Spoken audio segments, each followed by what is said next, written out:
नमस्कार साथियों, शब्द रंग में आज बहुत खास दिन है। आज मैं ऐसे व्यक्ति से मिलाऊंगा जिससे मिलकर आप लोग को क्या लगेगा वो आप जानिए। मैं मिलाऊंगा पूरी विशिष्टताओं के साथ उनकी, और मैं एक अपने शेर से बुलाना चाहूँगा। घर का डिब्बा खाली है, घर का डिब्बा खाली है, कैसे कहूँ दिवाली है। और दुनिया की सरकारों पर भूखा बच्चा गाली है। तो उसी सरकार के प्रतिनिधि जिनकी विरासत चली आ रही है किठौर में, वो लगातार जीतते हैं। एक आध बार को छोड़ दीजिए, एक्सेप्शनल होता है कभी कभी, लगातार जीतते हैं। इनके वालिद साहब जीतते रहे और अब हमारे बीच, आपके बीच आ रहे हैं शाहिद मंसूर जी, जो लगातार जीत रहे हैं। सपा के माननीय विधायक रहे हैं, सपा के मिनिस्टर रहे हैं, और पिछली सरकार में सपा के अखिलेश जी की सरकार में वो लेबर मिनिस्टर रहे हैं। इसके पहले भी वो मंत्री रह चुके हैं। लेकिन जो खास बात है शाहिद साहब से, जिसके लिए मैं उनको यहाँ पर लाया हूँ, ये शाहिद साहब की जो ये विरासत चली आ रही है 50 साल से, इनके पिताजी के साथ से जमाने से शुरू होके आज भी आप उस विरासत को जी रहे हैं। और इनके साथ साथ उस क्षेत्र की जनता, और क्षेत्र कौन सा है? किठौर विधानसभा क्षेत्र। उस किठौर विधानसभा क्षेत्र की जनता को इन्होंने क्या सुगनी सुंघाई है और जनता ने इनको क्या सुगनी सुंघाया है कि दोनों एक दूसरे के बिना रह नहीं पा रहे हैं। तो स्वागत कीजिए शाहिद मंसूर साहब का। तो शाहिद साहब, सरकार के आप प्रतिनिधि हैं, और कोई भी सरकार हो, हम किसी सरकार की बात नहीं कर रहे हैं कि ये भाजपा की सरकार, सपा की सरकार, कांग्रेस की सरकार। ये भूखा बच्चा गाली है जो मैंने कहा, इसको आप कितनी सत्यता देखते हैं? आपने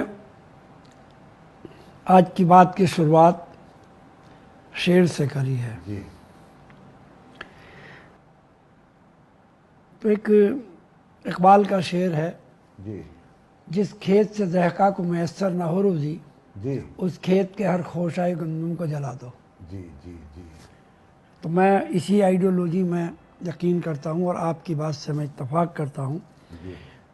इस शेर का जो मैंने पढ़ा है, जिस खेत से दहका को मैसर न हो, काम करने वाले को, मजदूर को जहाँ से रोटी रोजी ना मिलती हो, ऐसे गेहूं के खेत को, ऐसे गन्नों के खेत को आग लगा देनी चाहिए।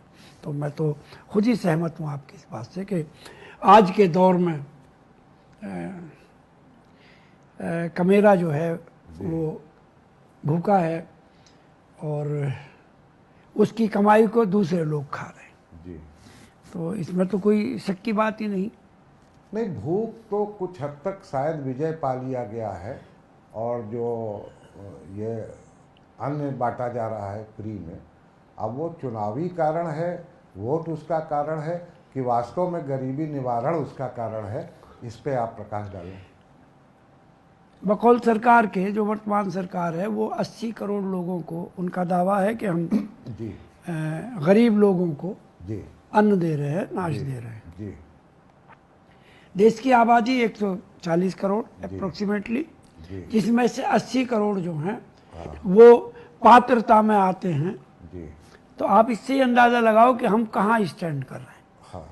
सरकार के आंकड़ों के हिसाब से 80 करोड़ को, गरीब जनता को, भूखे लोगों को वो अन्न दे रहे हैं। 5 किलो दे रहे हैं, 10 किलो दे रहे हैं, वो बहस का मुद्दा नहीं है, लेकिन वो 80 करोड़ लोगों को दे रहे हैं और 140 करोड़ की जनता है। तो इसका मतलब ये हुआ कि हम आधे से ज़्यादा जो लोग हैं वो हम मान के चल रहे हैं कि इस देश में भूखे हैं, परेशान हैं, उनको रोटी मैसर नहीं है। जी। ये मैं इस रूप में इसको देखता हूँ। मतलब कुल मिला के अभी हम लोग गरीबी पे विजय प्राप्त नहीं कर पाए हैं, और हमारा जो है अभी स्वर्ण जयंती गया, 75 साल हमारे हो गए, 80 साल भी होने वाला है बहुत शीघ्र। तो आखिर भूख गरीबी पे विजय पाने में क्या 200-300 साल लगेंगे आप लोगों की सरकारों में? जब तक डॉक्टर लोहिया का फार्मूले पर जी हम लोग नहीं आएंगे, जी और वो फार्मूला है कि शिक्षा, जी इलाज, जी ये सब फ्री होने चाहिए जी और गुणवत्तापरक होने चाहिए। जी। जब तक हम इस फार्मूले पर नहीं आएंगे और सरकारों में अमूलचूल परिवर्तन इन इशू पर नहीं होंगे, जी आपके शिक्षा पर नहीं होगा, आपके इलाज पर नहीं होगा, आपके जो भुखमरी है उसको दूर करने के लिए जब तक सरकार नियम नहीं बनाएंगी, काम नहीं बनाएंगी, तब तक बात नहीं चलेगी। नहीं, देखिए, हम लोग किसी विदेश की बात नहीं कर रहे हैं। आप चंडीगढ़ चले जाइए, चंडीगढ़ में आपको बहुत ढूंढने पे नर्सिंग होम मिलेगा, नहीं मिलेगा। प्राइवेट स्कूल चंडीगढ़ में आपको दुर्लभ है मिलना है, लेकिन जो सरकारी स्कूल का तंत्र है और जो गवर्नमेंट हॉस्पिटल का तंत्र है, वो तंत्र जो है इतना व्यापक है और इतना क्वालिटी है वहाँ पे, जो तो प्राइवेट अस्पतालों का स्कोप ही खत्म कर दिया है वहाँ पे लोगों ने।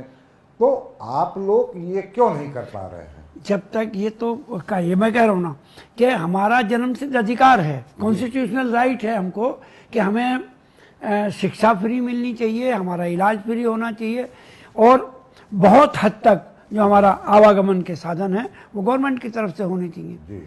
तो जो हमारे ये सिस्टम फेल हो रहे हैं, जिस प्रदेश में भी हो रहे हैं, उत्तर प्रदेश हो, बिहार हो, यूपी हो, या आप चंडीगढ़ हो, पंजाब हो, कोई प्रदेश हो का स्टेट हो, जब तक हमारा जो ये सरकारी सिस्टम है, गवर्नमेंट का सिस्टम है, जब तक ये मजबूत नहीं होगा तब तक इन बातों से छुटकारा नहीं मिलने का। आज प्राइवेट स्कूल है, प्राइवेट कॉलेज हैं, गवर्नमेंट जो हमारे गवर्नमेंट कॉलेज हैं, मेडिकल कॉलेज हैं, मैं उत्तर प्रदेश की बात कर रहा हूँ, जो हमारा बेसिक शिक्षा का इंफ्रास्ट्रक्चर है या माध्यमिक का है, वो रोज रोज बंद होता चला जा रहा, हम उसमें सुधार नहीं कर पा रहे। सरकार ये मान के कि इनमें बच्चे नहीं है, उनको स्कूल को बंद करना चाहिए, बंद कर रही है, बजाय इसके कि हम उस स्कूलों की गुणवत्ता सुधारें, उनमें बच्चे आवें, उनकी क्वालिटी अच्छी करें। उसके विपरीत हम उल्टा जा रहे हैं। हम बजाय शिक्षा की गुणवत्ता बढ़ाने के लिए हम काम कर रहे हैं कि हम स्कूलों को ही बंद कर रहे हैं। देखिए, पॉलिसीज का अब आप लोग को, क्योंकि जो दिशा निर्देश नेताओं का होता है, तो उसमें हम अफसरशाही को बहुत ज़्यादा दोष नहीं दे सकते, लेकिन जिस तरह से लेबर सुधार, आप तो मंत्री रहे हैं और लेबर सुधार का आपने बहुत काम किया होगा, ये अफसरशाही को सुधारने की कोई विधि है? हमें तो लगता है कि ये ब्यूरोक्रेटिक सिस्टम ही इस देश को घुन की तरह चाट रहा है। देखिए, वो ये बात हमारे देश के नेताओं ने कही जी। कई नेता हैं जिनके पास मुझे रहने का सौभाग्य प्राप्त हुआ है जी, जिनके बात सुनने का, साथ में रहने का, तो उनका कहना था कि ये जो यहाँ पर जो सिस्टम है जी, अधिकारियों का, जी, ये घुड़सवार पर डिपेंड करता है। जी, ये वो घोड़ा है, जी, जैसा घुड़सवार होगा ऐसी ये सवारी देगा। तो जब जब प्रदेश में अच्छे शासक हुए हैं जी, और अच्छा सवार हुआ है, तो सब इन्हीं घोड़ों ने सवारी दी है। तो उदाहरण उसके मायावती जी को हम तो ले लेंगे। आम जनता में तो परसेप्शन यही है कि मायावती जी का, वो कहती थी कि इकबाल हो सरकार का तब अफसरशाही काम करती है। इकबाल तो उन्हीं जमाने में दिखा। मैं उनकी भी बात कर रहा हूँ, मैं नेताजी की भी बात कर रहा हूँ, मैं अखिलेश जी की भी बात कर रहा हूँ। ऐसा तो नहीं है कि हमारे नेताजी की बात की किसी का अवहेलना करती हो। मैं खुद अपना एक उदाहरण दे के बात को स्पष्ट करूँगा। मैं जब चुनाव जीता और नेताजी 1 साल 1.5 साल के बाद चीफ मिनिस्टर हुए 2002 के बाद में, मैंने नेताजी से कहा कि हमारे यहाँ इस क्षेत्र में एक सड़क है, इसकी बहुत आवश्यकता है, इसको बनवा दो। हाँ। तो मिश्रा जी होते थे जो फाइनेंस के और उसको देख रहे थे, तो उन्होंने उससे कहा भाई इसकी सड़क बनवा दीजिए। अब वो कुछ दिन के बाद मेरी फिर नेताजी से मुलाकात का, नेताजी मेरी तो सड़क पे कोई काम हुआ नहीं। उनका साल नहीं हुआ तो उन्होंने बुलाया मिश्रा जी को। जी।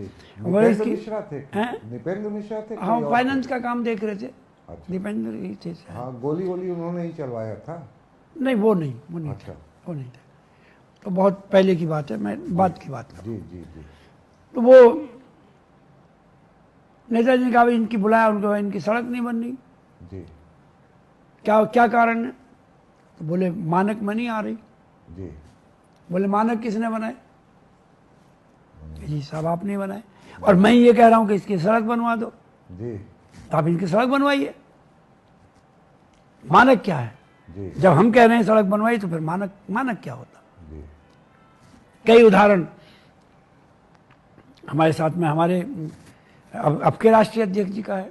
मैं इनके साथ में कैबिनेट में रहा। जी। हमने जिस काम को कहा माननीय अध्यक्ष जी ने हमारी बात मान ली, और मानने का नतीजा ये हुआ कि नहीं, हमारे साथ में कोई हमारा प्रिंसिपल सेक्रेटरी नहीं चल पाए। हमने कहा नहीं, ये नहीं चल पाने के हमारे साथ में, इनको हटा दो। तो हमने देखा कि हटा दिया उन्होंने। तो जोर तो बहुत पड़ते थे उन पर भी, क्योंकि किसी की सिफारिश कोई करते थे, किसी की कोई करते थे, लेकिन राष्ट्रीय अध्यक्ष जी थे, उन्होंने जब तय कर लिया हटाना तो फिर हटा दिया। तो ऐसा नहीं है कि देखिए, इसी क्रम में कि मानक जो सरकार के निर्धारित हैं, तो मुलायम सिंह साहब ने कहा कि मानक हम ही ने बनाए और हम ही कह रहे हैं कि इसको जो है मानक का उल्लंघन करके तोड़ दो, नहीं, और बना दो इसको सड़क को। नहीं, मानक का उल्लंघन करने की बात नहीं है, आवश्यकता की बात है। आवश्यकता की बात जब आवश्यकता की बात है, अच्छा, और ये सड़क बननी आवश्यक है। इसी का नतीजा निकला कि मायावती सरकार में कोई नियम नहीं, कोई कानून नहीं, कोई दिशा निर्देश नहीं। जो उन्होंने कहा इंजीनियरों को कि इसको करिए, निर्माण निगम हो चाहे ब्रिज कारपोरेशन हो, खास तौर से निर्माण निगम, जो उन्होंने कहा कि ये आपको करना पड़ेगा वो किया। एक्सचेंज चेकबुक लेके जो है बैठ जाता था साइट पे, मुख्यमंत्री जी का आदेश आता था, पेमेंट करता था। और आज कितने इंजीनियर हैं जिनके ऊपर FIR है, जिनके ऊपर ED के केस चल रहे हैं, मुकदमे चल रहे हैं, और वो लोग परेशान घूम रहे हैं। तो नियम कानून से तोड़ के बहुत ज़्यादा काम किया जा पाना ये किसी भी सरकार के लिए मुश्किल है।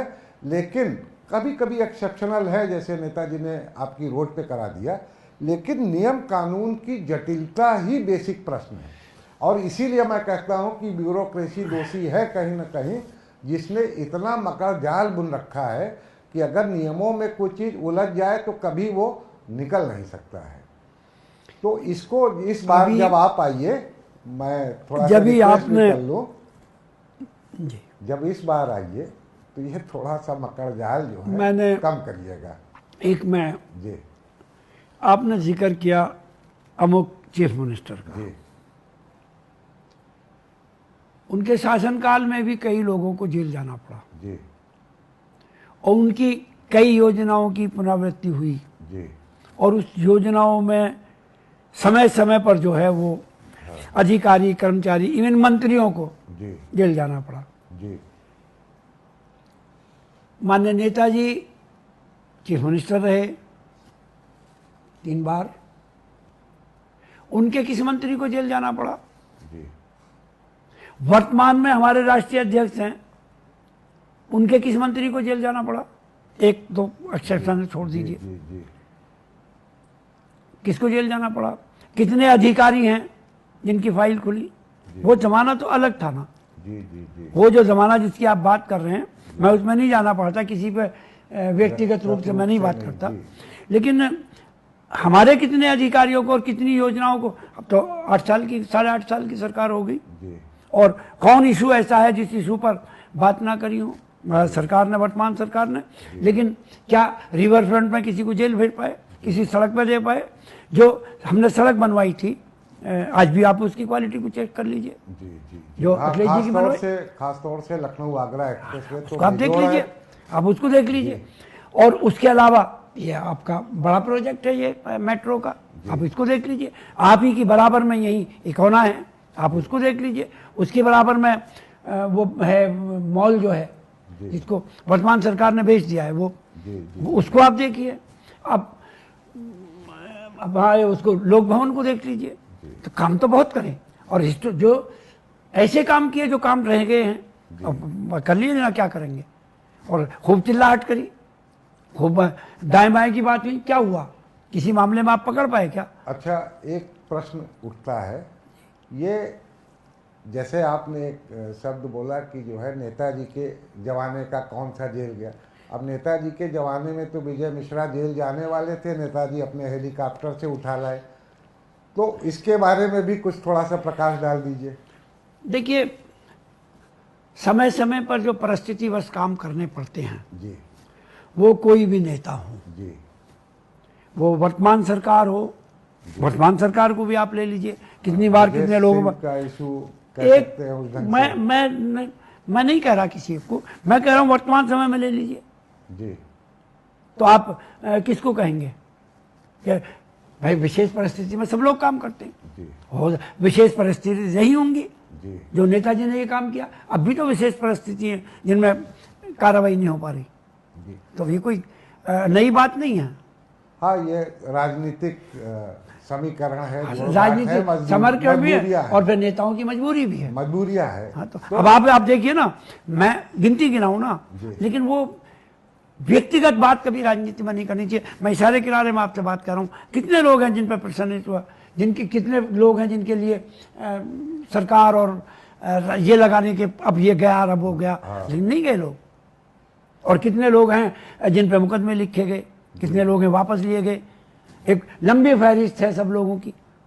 अच्छा, एक प्रश्न हमारे मन में उपजा, मैं चाहता हूँ दर्शकों को हमारे जवाब मिले।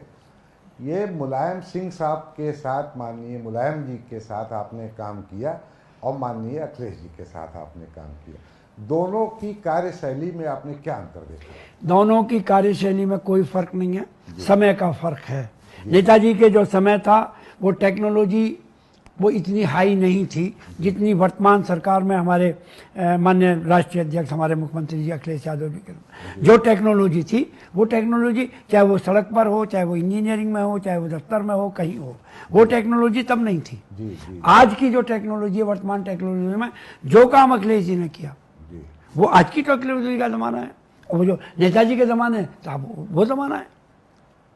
तो वक्त का फर्क है। कार्यशैली उनकी भी जनता के लिए थी, इनकी भी जनता के लिए। नहीं, देखिए, अब या शायद इसका भी जवाब जो आप ऑलरेडी अभी बोले शायद इसी के अंदर छुपा हुआ है कि नेताजी के समय में माफिया बहुत ज़्यादा जुड़े हुए थे सपा से, लेकिन अखिलेश जी ने एक दूरी बना के रखी उनसे, चाहे वो अतीक हों, चाहे वो गाजीपुर वाले हों, और चाहे वो डीपी यादव हों, चाहे किसी का भी नाम ले लीजिए आप, उनसे दूरी बनाई अखिलेश जी ने, और नेताजी की दूरी नहीं थी। क्या ये भी वक्त का अंतर है कि कुछ खास मिजाज का? देखिए, नेताजी को जो मिला जी, जो नेताजी के ज़माने में जो पहली सरकारों का मिला जी, तो नेताजी को कोई अपने आप तो नहीं बनाए। मैं तमाम पूर्वांचल के लोगों को जानता हूं जी, जो बने बनाए स्थापित थे, वो मिले नेताजी को, और उनके नाम से पूरे प्रदेश में जाना जाता था कि एक ग्रुप इनका है तो एक ग्रुप इनका है। वही ग्रुप आगे को चल के बढ़े जिनको वो किसी से भी जुड़ जाए, लेकिन हमें तो मिले वो बने बनाए कि ये बनारस में कोयले का काम करते हैं, तो ये मिर्ज़ापुर में पत्थर का काम करते हैं, खाना, ये सब लोग हमें मिले नेताजी को। जब वो चीफ मिनिस्टर बने तो ये तो सारे के सारे ग्रुप उनको मिले भले बनाए मिले। नेताजी के ज़माने में कौन डेवलप हो गया, वो तो पहले से थे। और मैं, क्योंकि मैंने कहा आपसे कि व्यक्तिगत बात नहीं करनी चाहिए, लेकिन राजनीतिक तकाजा ये है कि आप, और जो लोग राजनीति को जानने वाले हैं, समझने वाले हैं, उनको अच्छी तरह पता है कि नेताजी के ज़माने में जो जिनका आप जिक्र कर रहे हैं, तो नेताजी को तो मिले थे, उनकी अपनी अपनी टेरिटरी थी, एक टेरिटरी के ये मालिक हैं, एक के ये मालिक हैं, आपस में थी, सब लोग जानते हैं। और यहीं की बात नहीं है, पश्चिम में भी लोग थे जी, हाँ, पूर्वांचल नहीं, पश्चिम में भी थे। तो जो यहाँ पर जो लोग थे वही काम वहाँ पर कर, कहीं बनकटे का काम हो रहा था, कहीं बालू का काम हो रहा था, कहीं पत्थर का काम हो रहा था, कहीं मोरंग का काम हो रहा था, और कहीं रेलवे की ठेकेदारी थी तो कहीं पीडब्ल्यूडी की ठेकेदारी। तो ये तो हमें तो नेताजी को बना बनाया मिला जी। वो वक्त था कि इस तरह का जो है सिस्टम मिला, उस सिस्टम को अडाप्ट करना पड़ा, और शायद किसी भी सरकार को वो अडाप्ट करना ही पड़ता।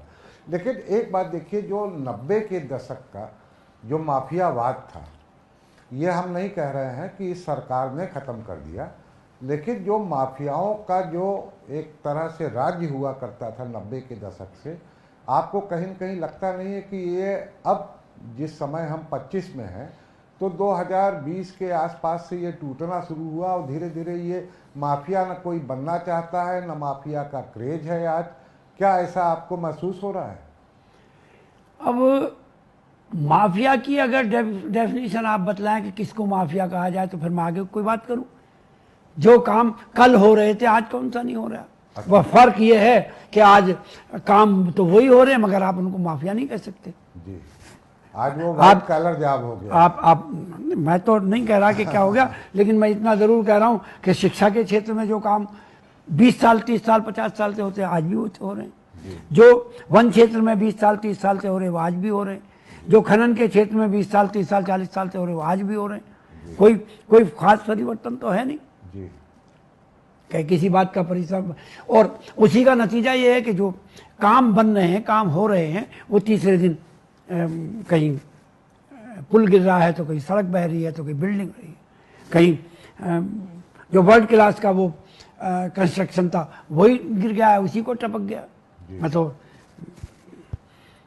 मैं क्या बतलाऊं, जो बड़ी शान से मंदिर बना था वो तो वही टपक गया जी। मैं क्या कह सकता हूं। तो अब किसको कहेंगे माफियागिरी? आप जो लोग, कोई तो दोषी है ना जी। अगर आज सड़क बने, सड़कों कल को सड़क बह जाए तो कौन जिम्मेदार है? हमारे यहाँ भी पिछले 2 साल 3 साल में एक मेरठ दिल्ली हाईवे बना है, अब परसों पुल की तरफ से टूट गया। उससे पहले एक और बना था, वो खतौली में पुल बह गया। तो किसको माफिया कहेंगे? तो कुल मिला के सरकार कोई भी हो, हमारे मंजूर भाई ने बहुत अच्छा जवाब दिया। और ये इस समय हम सपा की सरकार और भाजपा की सरकार की बात नहीं कर रहे थे, हम शुरू से आपको सरकार मान के चल रहे थे और सरकार की ओर से ही हम वक्तव्य ले रहे थे। हमें मतलब ये नहीं है कि किसकी सरकार है। और हमारे शब्द रंग में जब हम किसी अपने गेस्ट को बुलाते हैं तो अपनी बात नहीं उनकी बात सुनने के लिए बुलाते हैं। कल को हमारे पास भाजपा का नेता आएगा, उनको भी बात, तो मैं जब इस मंच पे रखता हूँ किसी भी राजनेता को तो हमारी उनसे अपील ये रहती है कि आप अपने पक्ष को जो हमारे दर्शक जानना चाहें वो आप बताएं। ये एक सेगमेंट है और इसमें आप अपने मन से जो भी आप अपने क्षेत्र को और अपने प्रदेश को आप जो है देना चाहते हैं संदेश, हमारे माध्यम से आप संदेश दे सकते हैं, बेहतर होगा। राजनीति वर्तमान की हो, भविष्य की हो जी। या भूत की हो, ये एक जनसेवा का काम है। जी। हम सब लोगों को जितना भी काम हो जी। वो जनता की सेवा के लिए ही सब कुछ करना चाहिए और समर्पित रहना चाहिए जनता के लिए। जी। वर्तमान का मेरा मतलब आज से नहीं है। जी। वर्तमान ये जब वो सिद्धांत की राजनीति खत्म होने के दौर में आई जी। तो एक ऐसा सिलसिला शुरू हुआ कि जो राजनीतिक लोग हैं जी। उनकी महत्वता खत्म होती चली गई जी। और राजनीतिक लोगों की जगह उन लोगों ने जगह ले ली, वो स्थान ग्रहण कर लिया जी। जो पैसे वाले थे, जो बाहुबली थे, जी। जो सक्षम थे। जी। किसी ने अपनी बरादरी को लेके, किसी ने पैसे को लेके टिकट प्राप्त कर लिए, समीकरण बनने लगी।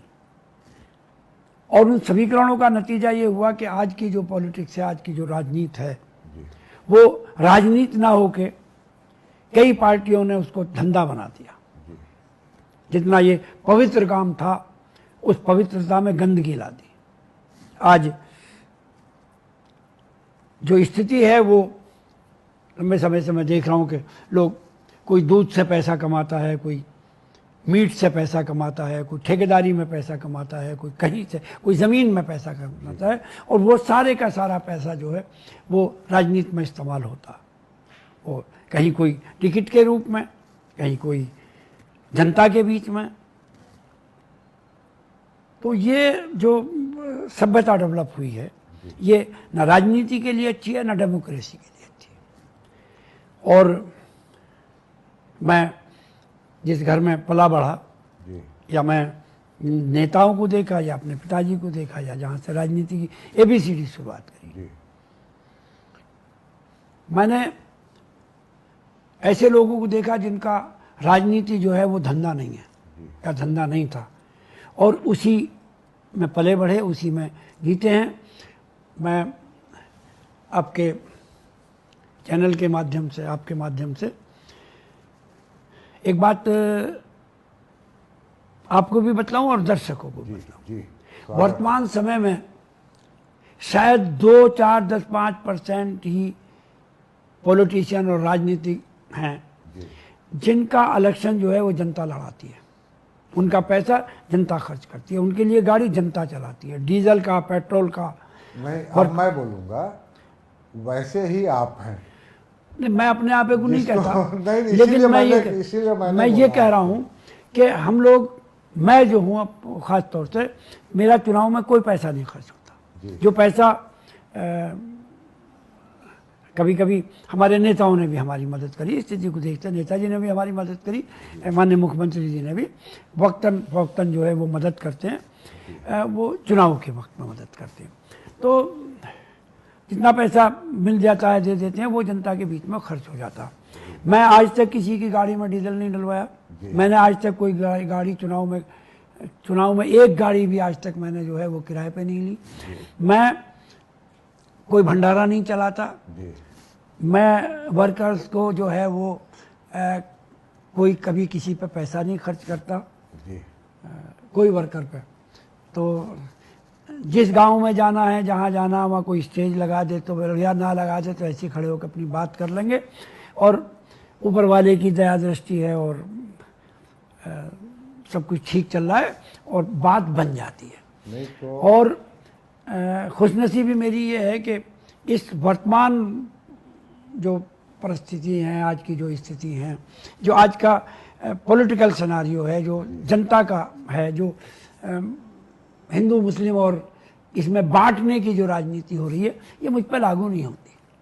मैं इससे बहुत बचा हुआ हूँ, मुझसे दूर हूँ। हमारे क्षेत्र की जनता, हमारे ज़िले की जनता जो हम लोगों को जानते हैं, वो अच्छी तरह जानते हैं कि हम लोग इन सब बातों से बहुत ऊपर हैं।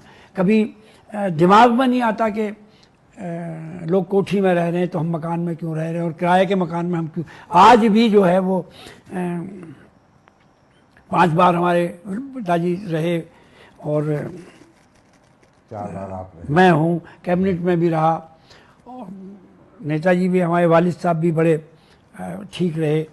लेकिन जिस घर में हम रहते हैं वो रेंट कंट्रोल एक्ट का किराए का घर है। नेताजी को पता था कि, तो वो अक्सर मुझसे पूछ भी लिया करते थे कि अभी उसमें ही रह रहा है। मैंने कहा और कहाँ जाएंगे, कैसे जाएंगे। मैंने कहा अब इस नस्ल में तो नहीं बदला जा सकता, तो रह रहे हैं, आराम से रह रहे हैं। आज कमल का जमाना है और कीचड़ में कमल खिलता है, तो मैं कमल की भी उपाधि नहीं दूंगा आपको। कमल के पत्ते के ऊपर जो एक बूंद होती है और जो मोती सी चमकती है, उसी तरह हमारे मंसूर भाई हैं। राजनीति में कमल के पत्ते पर सजे हुए पानी की बूंद है, और जो मोती की तरह जो है अपनी चमक बिखेर रहे हैं। तो ये अद्भुत बात है कि आप 6, 7, 8, 9 पीढ़ी के जो है विधायक, जिनका अपना मकान नहीं है, तो जो लोग सपा के बारे में सुनते हैं कि साहब सपा में तो ये है, सपा में तो वो है, सपा में तो क्या है, और एक हमारे बीच में बहुत शीघ्र आएंगे, मैं उनसे भी मिलाऊंगा, जिस पीढ़ी के और जिस तेवर के राजनीतिज्ञ हैं हमारे मंसूर भाई, उसी तेवर के वो हैं और बहुत बड़े आदमी हैं। उनको जब हम लाएंगे इस कुर्सी पर तब हम उनसे परिचय कराएंगे। लेकिन अद्भुत लोगों का है। मैं आरजेडी से स्वयं जुड़ा रहा हूँ, वहाँ पे भी बहुत से ऐसे लोग हैं। तो पार्टियों के पीछे क्या परसेप्शन है, अगर व्यक्तिगत रूप से आप लोगों से मिलें और लोगों से जानें तो वो परसेप्शन कहीं न कहीं भिन्न है।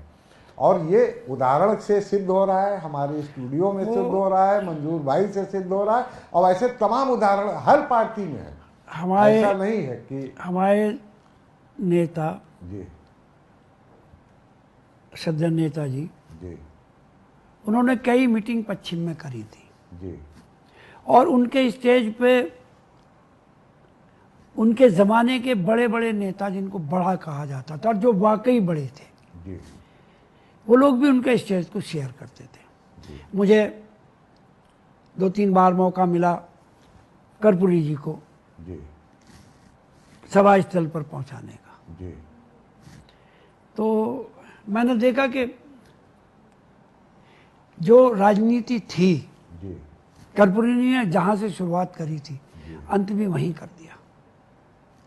तो आज भी मुझे याद है कि वो रेलवे स्टेशन पे हैं तो कोशिश करते थे कि अपने बैग को खुद उठा लें, या मुजफ्फरनगर में एक मीटिंग में गए थे तो भी यही स्थिति थी। तो जो आदमी चीफ मिनिस्टर रहता हो, आइडियोलॉजिकली बड़ा आदमी हो, तो वो हम लोगों का कहीं ना कहीं से तो प्रेरणा लेनी चाहिए, लेनी चाहिए ना जी।